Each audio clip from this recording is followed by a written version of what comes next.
شاهد المفاجأة الكبيرة التي ستصدم المغاربة. الفنانة المغربية دنيا بطمة تعلن اعتزالها الفن وارتدائها الحجاب، والسبب صادم. أولاً، وقبل المشاهدة، فيرجى الإعجاب بهذا الفيديو. في خطوة مفاجئة ومثيرة، كشفت الفنانة دنيا بطمة عن استعدادها لارتداء الحجاب في أي لحظة، مما ألقى الضوء على جانب جديد من حياتها الشخصية.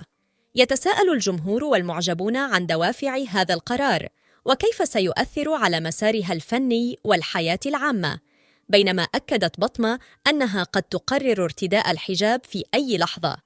أبرزت جوانب عميقة من إيمانها الديني والتفكير في التقرب من الله.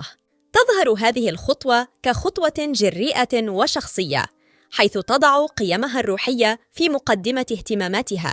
تتساءل الأذهان حول كيف سيؤثر هذا القرار المحتمل على مسيرتها الفنية المعروفة. هل سيشكل ذلك تحولاً في صورتها العامة؟ وكيف سيستقبل الجمهور هذه الخطوة؟ تلك التساؤلات تضع قرارها تحت المجهر وتجعله يحمل وزناً إضافياً. مع كلماتها الصادقة، تشير بطمة إلى تفهمها لتأثير هذا القرار على جمهورها. يظهر الدعم الواسع من المعجبين تقديرهم لشفافيتها وقدرتها على التعبير عن تحولاتها الشخصية بأمانة. تشير بطمة إلى أن قرار ارتداء الحجاب لديها يعود إلى إيمانها والبحث عن الروحانية. يبرز هذا البيان التوازن الدقيق بين الحياة الفنية والقيم الدينية، مما يجعل هذه الخطوة أكثر إعماقاً.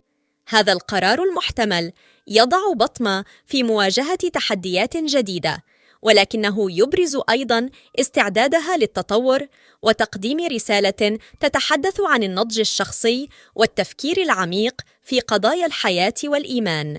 في النهاية، يظل قرار دنيا بطمة تحولاً مثيراً يجمع بين الفن والروحانية. يترك المجال للجمهور لمتابعة تطورات رحلتها والتفاعل معها بروح من الفضول والاحترام.